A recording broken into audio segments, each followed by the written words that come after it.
நெற்றி வியர்வை நிலத்தில் விழ உழைத்து உண்பாய். இறுதியில் நீ எந்த பூமியினின்று எடுக்கப்பட்டாயோ அந்த பூமிக்கே திரும்பி போவாய். ஏனென்றால் நீ மண்ணாய் இருக்கிறாய், மண்ணுக்கே திரும்புவாய் என்றார். ஆதியாகமம் 3ஆம் அதிகாரம் இறைவார்த்தை 19.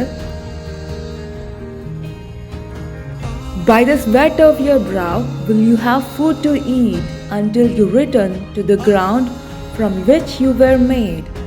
For you were made from dust, and to dust you will return.